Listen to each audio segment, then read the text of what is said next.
Hello, welcome to the live stream.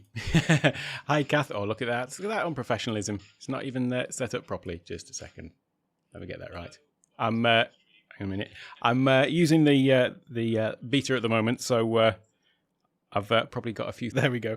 I'm going to stick this up just in case anybody does want to join in as well. There we go. I'm all of a muddle this morning. I've actually got up a bit later than normal, and in fact, I sort of move this forward a little bit because I'm doing LEDA this week, but then also I had a conference that was basically 14 hours on Zoom yesterday, and I've got the same again today, so sort of 8 until 10 p.m, and the same tomorrow as well. So I did actually, earlier on in the week, let a couple of people know that I wouldn't be going live because I thought, well, there's no point to add to my schedule, and then my sleep patterns would have been all over the place, I thought. But then in doing LEDA this week, one of the little learning exercises we had was about consistency and basically always showing up and not breaking any sort of regular patterns that you've got. So I thought, well, that's a bit of a clue really, isn't it? A bit of a sign that I should not be cancelling this live stream. So I thought, well, I'll just still do it, but just do it a bit later so that I still get my my weekly live stream in. So here I am, and here I am, 6 a.m. here. And it's lucky because I normally go out at sort of 4:30 a.m, but I didn't wake up until 4:30 this morning. So it has screwed with my schedule a little bit, but been on Zoom so much. By the way, when you're in the Ecamm Live community and live streaming community and YouTubers and things like that, everyone's obviously audio and video is at a certain level, and it's a really high standard. It's only when you're doing Zoom calls with other business people that you realize how terrible most people's audio and video is. It's quite funny. And I mean, I use a green screen. Hey, Rich, how you doing? Well, actually, I'm up late, Rich. I woke up at 4:30 this morning, and normally I'm streaming at 4:30. So, but that was I blame my Zoom call yesterday. But yeah, people on these Zoom calls where they've got like the the Northern Lights as their green screen background, and the green screen keying's terrible as well. So it's sort of like half in and half out. It's quite funny when you're watching professionals, and these are professional business people, but it just doesn't put them across in a good light if their audio and video isn't right. And it does give you sort of instant credibility if you do have a better image and audio quality. People just sort of seem to pay more attention to you. So yeah, it's definitely a bit of an eye opener when you're in the real world. But anyway, I don't normally have the pink background, by the way, in business meetings. I have something a little bit more professional. So anyway, that's why this stream is a little bit later than normal. So let me just give you my normal update on my 100 videos in 100 days. So here we are. It's day 92, nearly at the finish line, and I actually got off to a really good start, didn't I? I got quite a few videos in the bag. So, at day, whatever it was, I was, 5 or 20 videos ahead, or was it? I can't remember. I was quite a way ahead anyway. And slowly over the weeks, the days have been catching up with the number of videos. So now we're at exact equal. I've done 92 videos in 92 days. So 8 days to go. So I've got to do another 8, and I'm going to be busy the next couple of days. So I've got to really knock them all out next week. But don't worry, I'll definitely do it. So in 92 days, 274 wonderful people have been enjoying my content. Well, no, that's not true. 274 people have clicked the subscribe button. In fact, it's more than that because some people have unsubscribed, but that's fair enough. I'll let people off, don't worry. And 1,300 hours of watch time, 12,800 views in total. So that's that for what it is. So that's what happens if you post consistently for that amount of time, basically. I'm not drawing too many conclusions from that as such, but that little thing about my video numbers. So I'm at 92 and I'm aiming for 100, obviously. And I've been thinking a lot about this, and I want to put something together after I've finished to sort of help other people who are maybe wanting to embark on something and maybe having a few issues getting over the line, or getting over the start line, that is. And so I've been sort of thinking about this, and one of the things that I do there's another course that I do which is unrelated to this, about something completely different. But one of the things I talk about in that course is the concept of SMART goals. This isn't something I've made up. This is just a thing that I forget who made it up, but I'm pinching it, and it is in sort of common parlance at the moment. But SMART goals are basically, they need to be specific, i.e. I'm going to make 100 videos. They need to be measurable. Well, I can tell how many videos I've made. It needs to be attainable. It's one a day. I should be able to manage it. It's not like I'm saying I'm going to make 50 videos a day. There's not enough hours in the day to make them. They need to be relevant, and that is relevant to basically your end goal, what you're trying to do. Hey, Greg. So they need to be relevant to what it is that you're trying to do. So I'm trying to improve my skills at creating ad hoc videos, basically, and growing a YouTube channel. So certainly the goal that I set was relevant to that, and they need to be time bound. So doing 100 videos in 100 days. And I think if you set goals like this, it's certainly, like I say, I didn't invent this, but it certainly has helped me in thinking about the goals that I'm setting and also achieving them. So like for now, at this point, I've got 8 days left and 8 videos to make. Well, I'm definitely going to make them, aren't I? I'm not going to come to the last day and think, oh, well, never mind, I'm too short. I'm just going to do it. Whereas if I didn't have that goal, then the next few days I'd think, well, I'm busy, I've got a conference on or whatever, so I'm not going to bother making a video, and it doesn't really matter. So there's definitely something in SMART goals. So that's just something I thought I'd throw up there for anybody who's interested. So then this last week, as well as LEDA, which has been, I can't get over actually how good LEDA's been, because as I mentioned on my last stream, when I actually said that I was doing LEDA, all I thought it was people getting together and saying, hey, let's stream every day for the month. I didn't realize there was organization and structure and like an actual sort of growth and learning path to it. I thought it was just a commitment to go live every day. And that was up until the day before the 1st of August. And then Paul Duncan mentioned it, and Michael Powell mentioned about, oh, well, you do need to stream into the group. You have to sign up for it. So it's been a really good couple of weeks, really. And there's been lots of sort of growth experiences, learning experiences from it. So it's been... really good. I highly recommend it to anybody who hasn't done it before. Can't sign up for this time, but next time around, sign up. When I do sign up for it next time, I've definitely got to block more time out for it, because the time allowance that I had given for it this month was, I'm going to be doing a video a day for a 10-minute video, 15-minute video a day for a month, whereas actually the power of LEDA is actually going and watching other people's videos and commenting on them and things like that. And so that takes some time, and it's something that I still haven't done what I need to do for that. I need to go back and watch more of them and comment more on them, but I just haven't had the time. And I know some people have pulled out because of that constraint. You do feel guilty if you're posting videos and not actually going and giving other people the benefit of your watching their videos and being present for them as well. So it's definitely something that I need to work more on next week, next time around rather. I'll book some time out for it every day. So what else has happened this last week? Well, I was on James Hicks' show. I really enjoyed that, talking about my favorite subject, recovering perfectionism, which, as I found, sort of really, excuse me, something went down the wrong way there. It's really touched a nerve with a lot of people, in terms of, a lot of people relate to it, the idea of being a recovering perfectionist, or at least maybe you haven't started on the road to recovery yet, I'm not sure. But this thing about it sort of holding people back and being a barrier to creativity.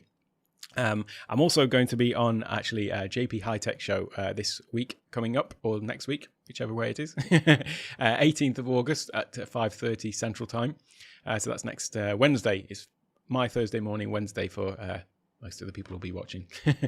So that is, again, the same sort of topic, perfectionist mindset as a creator. So we're talking about the same sort of things. And the more I'm doing these things and the more I'm talking about them, the more it is sort of formulating ideas in my mind around this topic. And as I say, I want to put something together really to help people who are struggling with this sort of thing and struggling to get going. And so I've been trying to formulate some ideas around this. And one of them that I've been sort of mulling over recently is about fear of failure. And there's a methodology to actually overcome these sorts of things. So I can tell you how I learned this methodology, and it came from let me just get this book up. Wait, hang on one second. Let me just drag this in here. Right, so I quit drinking 6 years ago, and didn't ever feel like I was an alcoholic or anything like that. But I used to drink. Me and my wife used to both drink every day after work. We'd go to work, do a hard day's work, and then come home, and we'd either have wine with our meal, or we'd have a beer. Call in at a friend's bar on the way home, have a beer or something like that, or a whiskey or whatever. And so we'd just have a drink every day, basically. As I say, not to excess every day. Occasionally, there would be times when we'd drink to excess, but not every day. It wasn't like, there's a guy that we know locally who wakes up in the morning and he'll have his coffee, half brandy, and that's him for the day. Then he's sort of, onto it all day, and he's what you would describe as an alcoholic. Whereas I never thought of myself as an alcoholic because, I was getting up, I was going to work, I was doing my thing, and we'd just come and have a couple of beers in the evening. So then at some point, me and my wife both decided that we wanted to reduce the amount we were drinking. And we said, well, we don't really need to be drinking in the week, do we? So let's just save it for the weekend or something like that. So we decided that that's what we were going to do. And we found it really difficult. And I personally found it really difficult. And we would find like excuses there would be some reason to celebrate in the middle of the week, so that we had an excuse to have a drink in the middle of the week, or there'd be something had gone wrong, and so there'd be a reason to commiserate. Hey, Greg. So let me just add Greg in 1 second, and I'll just finish my little story. Where we go. Let me see. There we go. Hey, Greg, how you doing? Can you hear me okay, Greg? Can you hear me, Greg? Can you hear me? Yeah, cool. Can you hear me okay? Yeah, please finish your story. Cool. Oh, I don't know. I was on a delay, so I can't tell if you were done yet. Oh, right. So what I was talking about, so it was this thing of I decided that I wanted to reduce my alcohol intake. And but my wife and I would both find excuses in the week for some reason to commiserate or some reason to celebrate, and it would be the smallest possible reasons why we thought, let's have a drink. And it was at that point that I realized that, like, for me personally, I'm not judging anybody else, but for me personally, that is the definition of an alcoholic. It's somebody who does it habitually, who has some form of like dependency, something that's pulling them towards it, that is maybe against their better judgment or better logic. And I'm only talking like a couple of beers in the evening, but that is the way that I personally felt it was for me, and that's the way I sort of judged it. So the point, this is a bit of a long way around to say that I bought this book, and I'll put this book up just now because I'll stick it up in the middle here. So I bought this book called The Easy Way to Control Alcohol by Alan Carr. Now, this book, I listened to this book on audiobook, and I haven't touched alcohol ever since. And I've recommended it to a number of people, and they've read it, and they have not touched alcohol ever since. I've recommended it to some other people, and they're scared of the book because they said, maybe I won't want to drink, so I don't want to listen to it. But the way that this book had an impact on me, first of all, is obviously I don't drink anymore, so that's a benefit that's come out of it. But the methodology that he uses to do it, and there's a lot of this sort of Easy Way series, so there's Easy Way to Control Smoking and all these other sorts of things as well. But the reason why this book had an effect on me was because of the actual process that it uses. And I won't go into all the details of the book itself, but basically what it does is it gives you a series of logical steps that is sort of your thought processes. And then it disassembles those thought processes so that you have a realization at the end that the way you've been thinking is totally incorrect, basically. And that's sort of the way people think about alcohol. Again, not judging. If you like a drink, that's no problem. But for me, the effect it had is I realized there was no reason for me to actually want to drink. So the way where I'm trying to get to with this is I've been thinking about this with fear of failure as well, because this is something that a lot of people have, is this fear of failure. And really, there's nothing to fear about failing, because nothing's going to happen. If you say you're going to do 100 videos and you don't do 100 videos, nothing's going to happen at the end of it. Really, what the fear is it's fear of embarrassment. That's what people are afraid of when they're afraid of failure. They're afraid of embarrassment. So what is embarrassment? Well, embarrassment is basically what you think other people think of you. And you're sort of projecting like, well, this is what people are going to think about me if I don't do what I say I'm going to do. But then ultimately, that is just you picturing the worst possible scenario. We're all our own worst critics. And so people, this is what I'm thinking. I'm just thinking aloud here. It's people visualizing the worst possible scenario of an opinion that somebody might have of them. So bearing in mind that we are our worst own critics and people don't actually mind. And the vast majority of people, if people don't, if you're striving for a goal, let's say, or you're starting a business or something like that, and you don't actually achieve what you'd set out to do, the majority of people aren't going to have that absolute worst case view of what you have set out to achieve and failed. They're actually going to be supportive and compassionate. And this is what I've been finding from LEDA this week. There's people who have been sharing stories about things that have happened, and everybody is just full of support and compassion for them.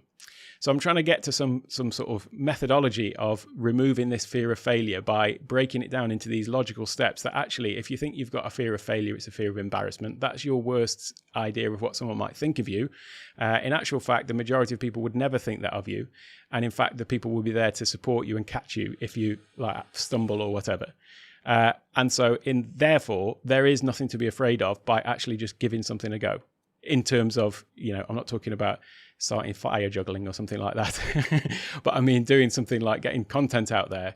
It's trying to remove that fear. So I'm only just talking about this because it's something I've been thinking about with going on this thing with JP and trying to put things into a context to help people, because I'm getting so many people reaching out to me and saying, can you help me? I just can't make a start, or things like this, or I'm not sure how to go about it. I'm not sure if I'm going to be authentic, or all these sorts of questions that people are, I get emails, people book calls with me through my Buy Me a Coffee and stuff to talk about these sort of things. And so I'm just trying to articulate some idea of helping people with that sort of aspect of stuff. So that's my little rant over, Greg.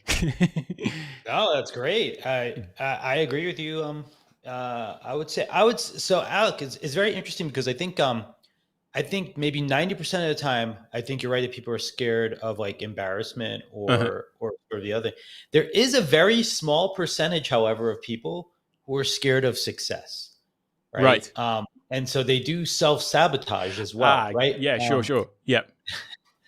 So I think there's an interesting, like I said, I think it's like a 90%, most people are scared of failing. Mm-hmm. However, I do think like addicts, they're scared.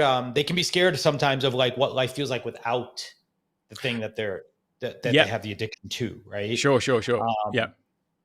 Sometimes you see like founders and entrepreneurs, they don't want to launch their business because they're scared of the things that are actually going to happen. And usually there's a false assumption, right? Like of all the things going perfectly right, and they're going to end up in this great spot. And so that's usually not what happens, obviously. But they sort of pre-anticipate success, and so then they sabotage it because they're anticipating the success like it's real, right? Yes, yeah. So it's interesting though. Motivation is the thing. I'm very much like you. I think I every once in a while would test myself to see if I can not drink to make sure. And interestingly enough, the way I solved it for me was I started when I was 44 a couple of years ago. I started bodybuilding. Yep. And part of the side effects of like becoming a bodybuilder is that like once you start training and cutting down for like a show, you actually can't drink as much, or you're not allowed to drink. And so like I actually use that as a way to like cut out drinking for like at least half the year. Yeah. Like while I'm training as well.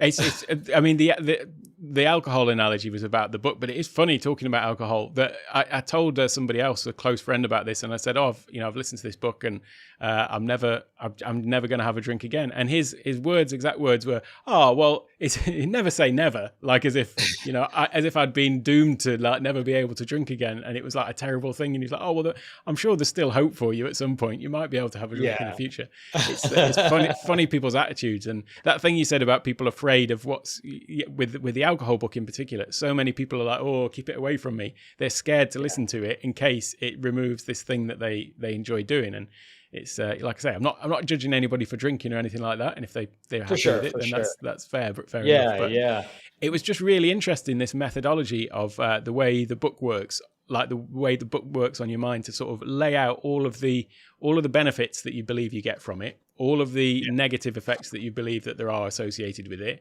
and then it just sort of systematically removes all of those benefits that you think that there are associated with it, and then you come out of the other side thinking, oh yeah, there's nothing good in it for me personally.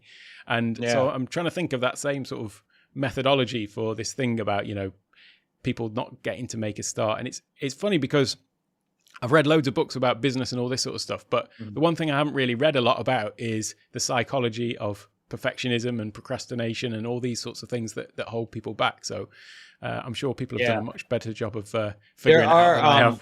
There are interesting books out there. Definitely, my best friend wrote this book called Life Scale, and it's actually a book all about distraction, actually, and how distraction has been built into our lives. Yeah. And what it does now is that distraction is actually a rate limiter on creativity. And that actually is something that sucks a lot of sort of the energy or potential out of our lives. By the way, I interesting enough, I've like kind of been toiling with a book on the side as well. And I do have a framework for motivation, actually. Right. So let me share it with you. I'd love your feedback on it. Definitely. Your thoughts on it. So I used to be, I'm a software developer. I don't write software that much anymore. And so my framework is called the WHILE loop.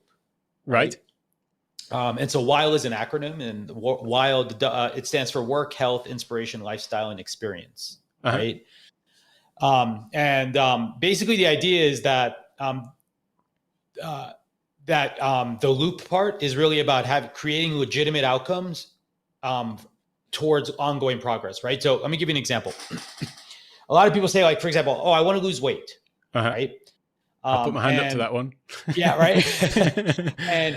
And so the work part is really about like underestimating or not understanding the effort required to it, right? And so sometimes that's because we have like bad role models, right? Like sometimes because we have unrealistic expectations, like you were pointing out, right? The health, or the H, is really like the habit. It's like the measurement. It's the ability to create repeatable processes inside of a thing. And so most people, for example, they're like, I'm going to go on a diet, and then they fail to do a diet after like 2 days, right? Well, why is that? Because another part, the I, is the inspiration. Like they don't find a target, or they don't sort of find a realistic role model in the process of where they like to understand what they want to go, right? So, like, oh, great, I want to be Elon Musk. Well, that's not very realistic for most people, right? And so kind of like in the SMART framework that you're sort of alluding to as well. L is the limitations, and it's kind of the same thing like SMART, but it's like the boundaries that you face, right? So like you can't lose 100 pounds in a month, right? But you could lose 5, right? And so that was the idea about refactoring back like into legitimate outcomes versus like the ongoing goal. So like, yes, you understand you want to be 100 pounds lighter, say there's baby steps along the way to getting to that point that, you know, I think are really important. And like, unless you refactor into smaller achievable pieces, more SMART sort of mentality, right? Like you're kind of doomed to fail, right? And then the last one's experience, which is like the nature of the effort itself. So for example, a lot of people are like, I can't lose weight because I don't like cardio, or I don't like running. And I'm like, then don't run, like go ride a bike, go paddle a canoe, like change the experience of the effort so that it's something enjoyable and something like that you want to do, as opposed to making it something that's like a chore or work or whatever. Right. And so this is how I help like other founders as well. Or like people come to me all the time for like fitness advice. Once like I started training, they're like, how do I get to here? And I'm like, well, you've got to have these pieces all sort of lined up, right? Like if any of these are out of whack. And so the idea of the while loop though, is that change one of them, right? So this loop, a while loop in programming is like, while something is true, it stays true until an exception causes the loop to break, right? So it's like, while overweight, you play with these variables. You change the work, you change the, the habits, you change your inspiration, you change your lifestyle or your limitations, you change your experience until you finally break out of the loop, right? And then you can refactor, right? So then you can say, great, that worked. Now how do I go from this point to this point? I love that analogy. I love the programming link, the while loop.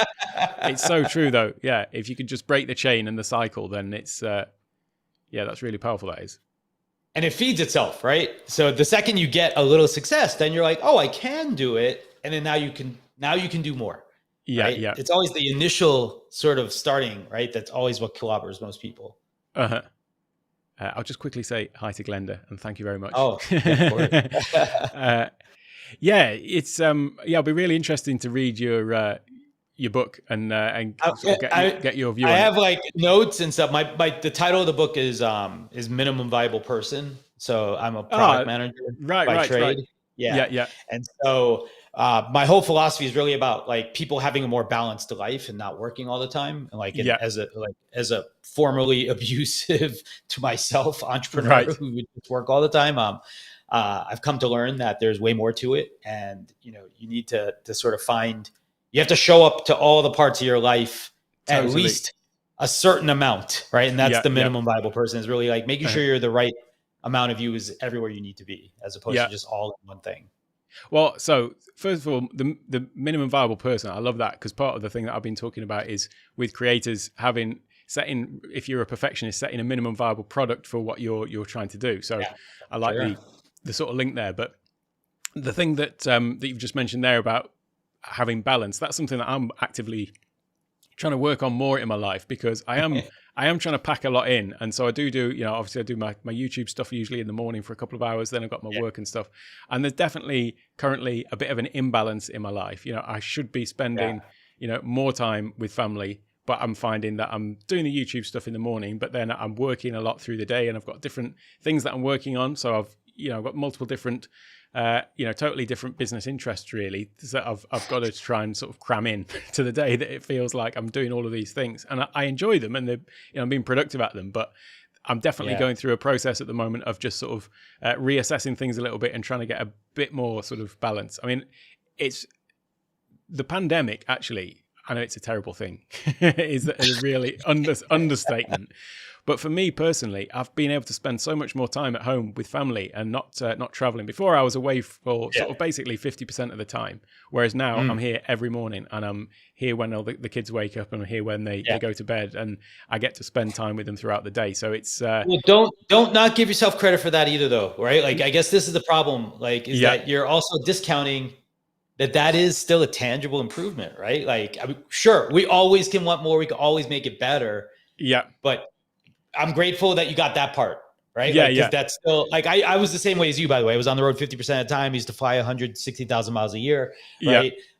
And I haven't left my house like in forever, right? But I get what you mean. But part of the thing with me, with founders, especially like us, right, is it's understanding, it's about minimizing the guilt and understanding that we made choices. And so being accountable to the choices we made to be the way we are, right? Like, so that means that we have the power to change it whenever we're ready, right? Like, sure. If you want to slow down your YouTube, maybe you won't do your challenge at the same intensity. And you say, you know what, I proved to myself I could do it, but I want to get back one of those hours for my kids, right? Like, that's a choice you can make, right? Like, it's not, like, but we all make choices. We're not victims here, right? Like, we're especially entrepreneurs. We're making these choices, and we can choose to put it in different places. Yeah. It's definitely. I acknowledge that it is the way that I have structured things, and I have the power to change it as well. But it'll be more the daytime stuff. The thing I found with the YouTube stuff is, when I started, it was an exercise in self-development and in being able to sit down and make these videos, because I need to do that for some of my other work roles of making course material for some other things. So that's why I started the YouTube channel originally, was just to sort of practice this process. But the more I've got into it, the more that it's becoming a lot more present in my mind during the day when I'm doing other stuff as well, because I am actually really enjoying it, and it's part of the the sort of community side of stuff has been it's a really what's the word I was going to say addictive is probably not a good analogy really, but there's something about it where it's nice, it's fulfilling for sure, right? It's human, it's connection, right? Like, why do I come here? Just because we've become friends through here, and I never want to see you alone. So if I'm around and I can make it, I just show up and chat. This is like our small window to chat, right? That's it. Yeah. But you're right. You think it's interesting, right? Like that these things. One of my hacks though that I recommend to people is see if your worlds can collide sometimes, right? Like, so it could be. Like, maybe your kids would love to learn how to do this, right? I'm sure they're probably already toiling around over there, right? They already are. Yeah, my sister's making her little videos. My daughter's already making her videos with her sister. But yeah, they're I don't know, a little bit too young to be YouTubers at the well, moment. you don't have to put them on air, but but what it is a thing that you're learning and you're teaching them and you're doing something together. And it's such an expressive form, like for them anyway, that there's something really powerful about in bonding through it anyway. Right. Like, but I think like that's what everyone thinks, is that you have to do one thing at a time. And sometimes I know multitasking is not optimal in a lot of ways, but sometimes you have a certain amount of things you have to do.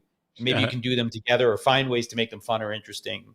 I like my friend's daughter or sons. She's made them all entrepreneurs. They have a soap company now, and they're running it together. And she's an attorney, and right. Yeah, she turned it into an activity, with them, it's pretty interesting, to see entrepreneurship.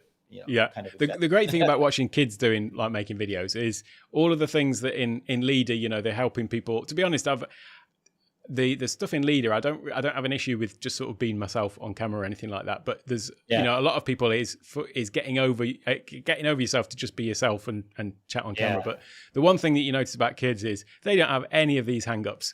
No. You just give them a camera and they're like, oh, here we go. This is what I'm doing. Da, da, da. It's it's so natural to them. It's really it's lovely to see.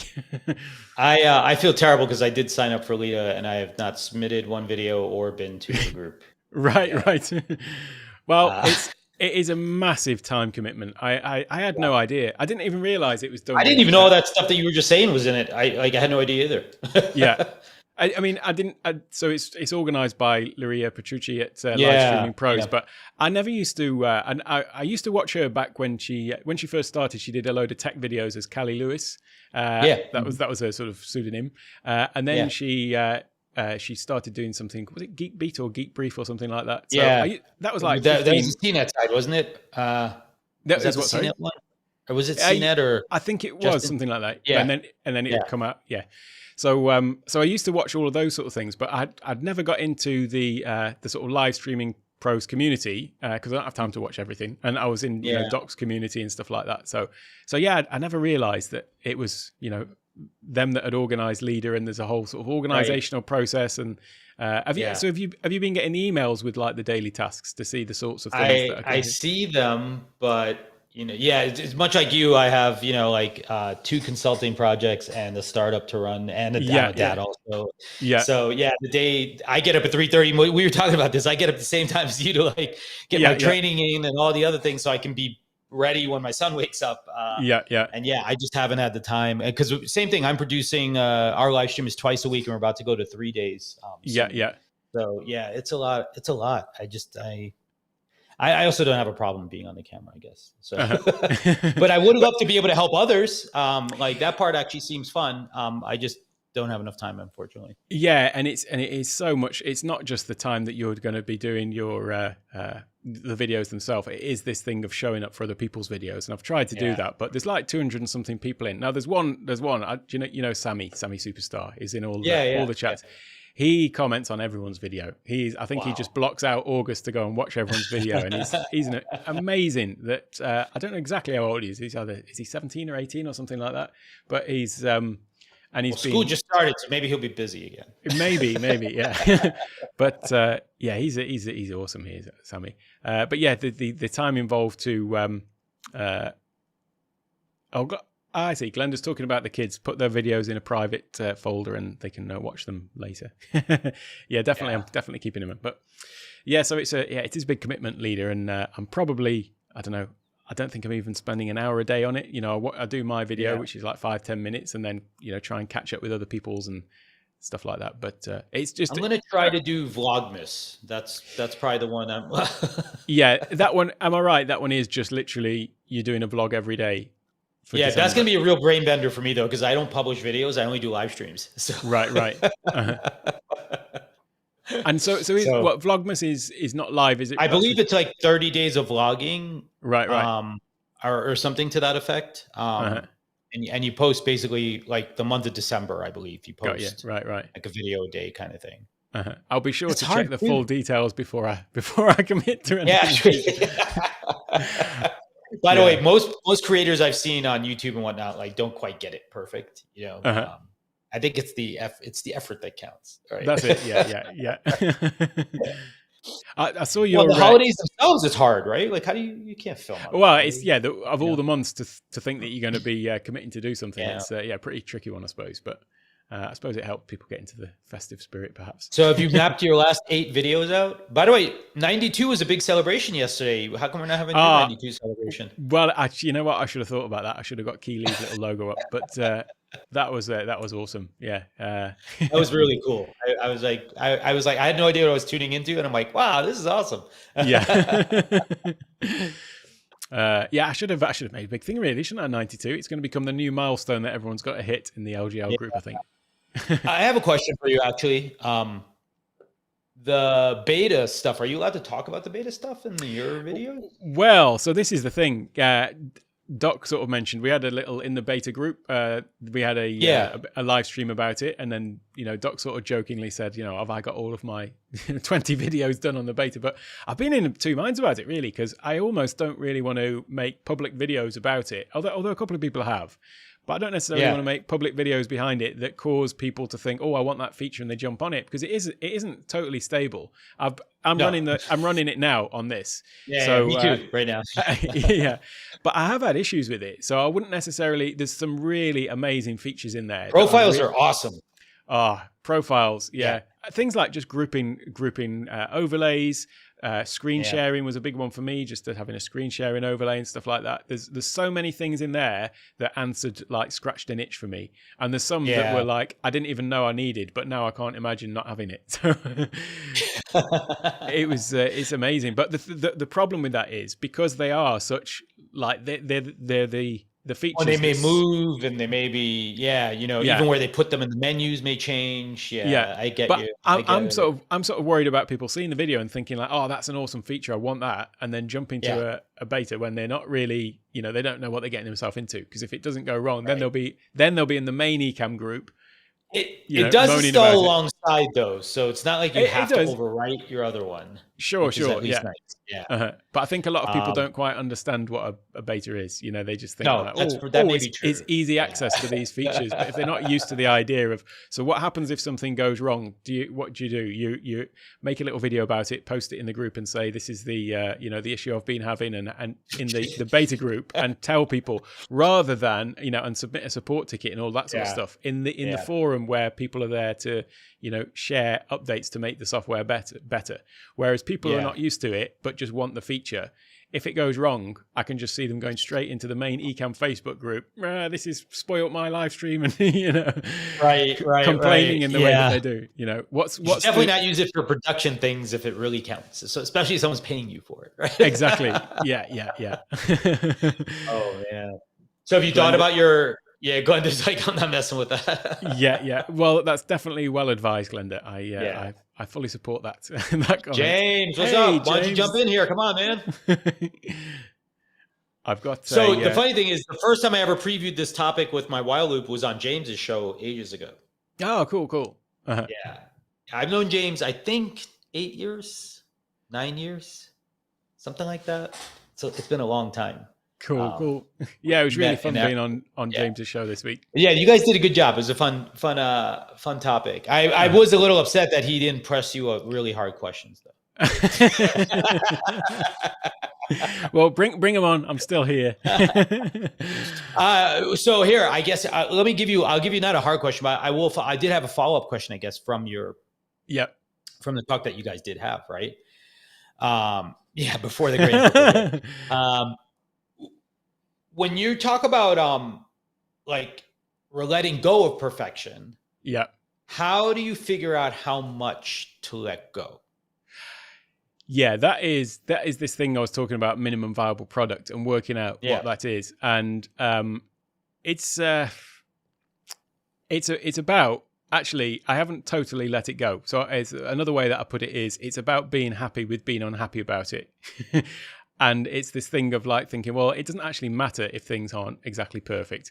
Like the example I used was my thumbnails, and everything I would normally have to be a lot more structured about it and make sure everything was lined up and everything, like, perfect. Whereas now I literally if something's got to move up because I've dropped an image in or something like that, and it's difficult to, not difficult, but it's going to take me too much time to tweak stuff, resize stuff and stuff like that, I just leave it. And I think, well, it doesn't really matter. Whereas before I would have been, these fonts need to all be exactly the same, size, the spacing needs to be the same. They all need to be aligned the same on every thumbnail. Whereas in actual fact, just to a thumbnail, it doesn't really matter, does it? And so it's the fact that I can look at it now and think, well, that isn't how I would normally sign off on it if I was signing off on it for, well, previously for myself, but certainly for a client. Whereas now it's kind of like, nobody really cares. And it comes back to this thing of fear of failure and fear of being judged. I'm realizing that part of this sort of perfectionism thing is, it's partly because I see it as an internal thing of, I want it, in the past I've wanted things to be perfect because, well, that's the way that I like things. I like it to be perfect. But there is obviously some sort of element in there to not just, it doesn't look pleasing to my eye, but I don't want other people to think that I have not noticed that this thing is wrong. Do you see what I mean? Right.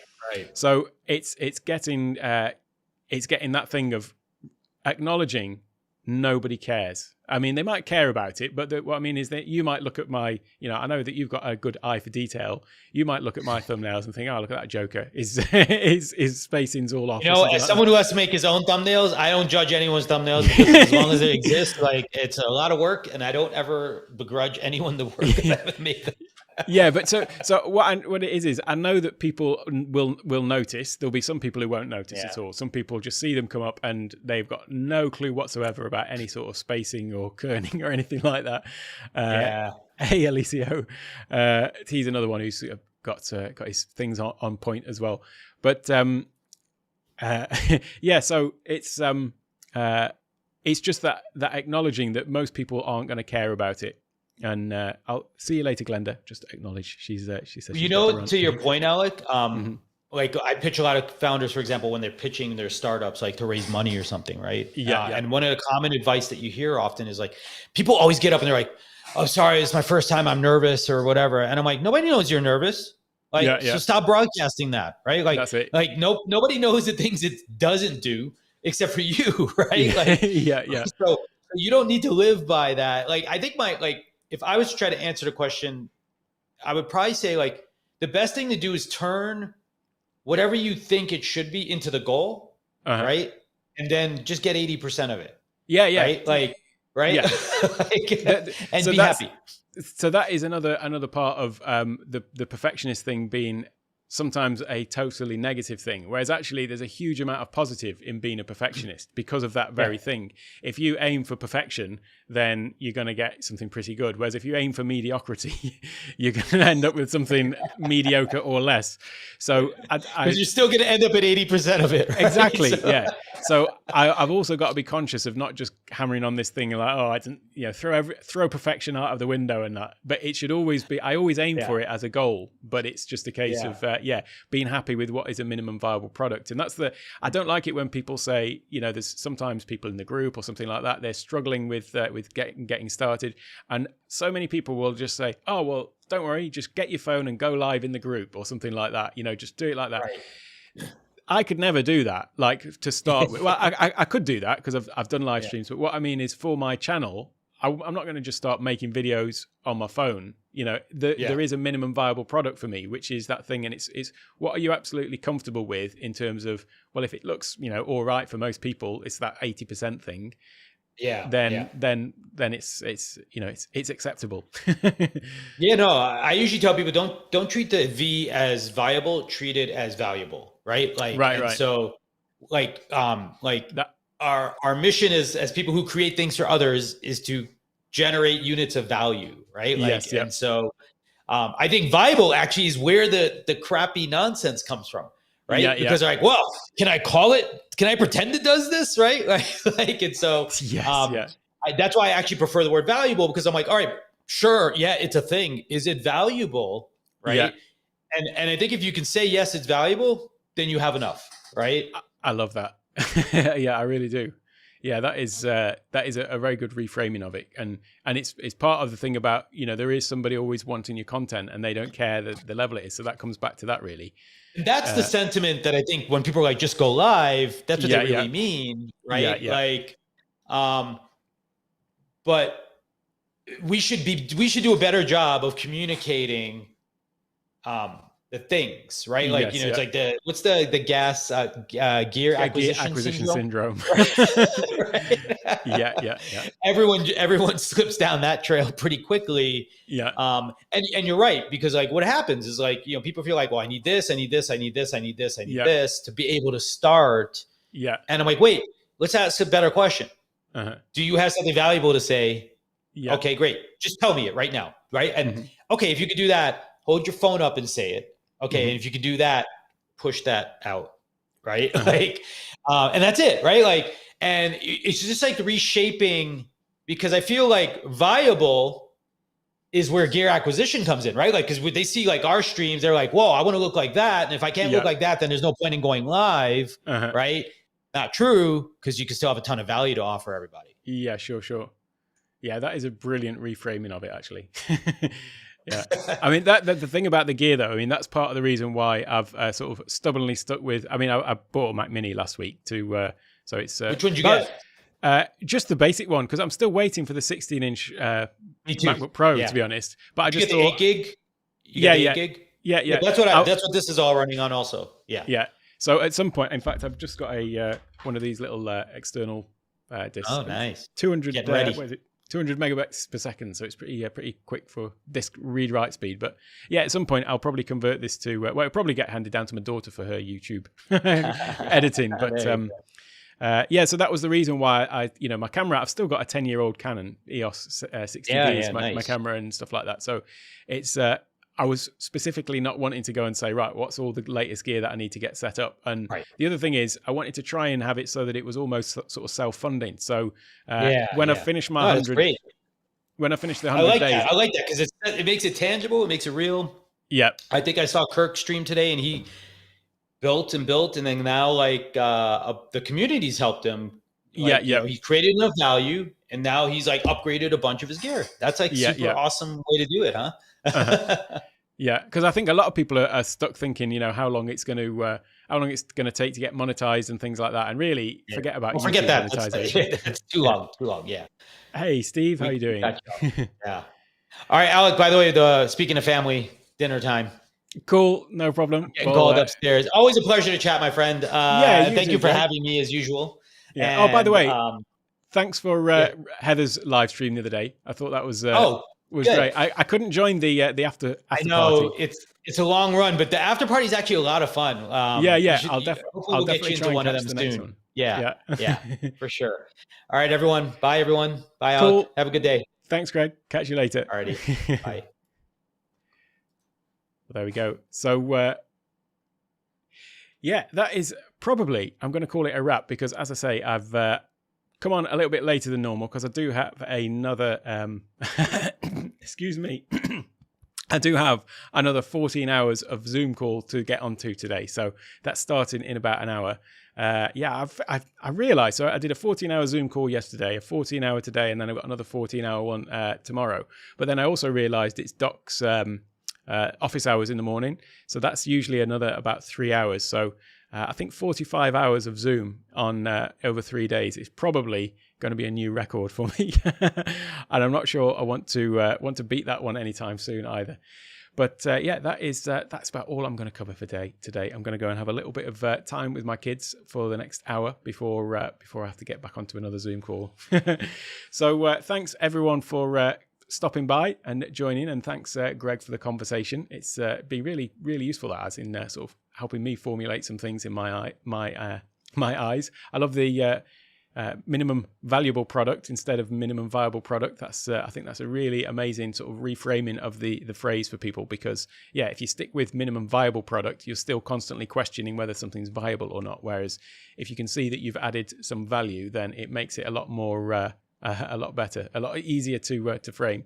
Thanks, Greg. Great to see you. So that is all for me. I am, if I can find my little outro button.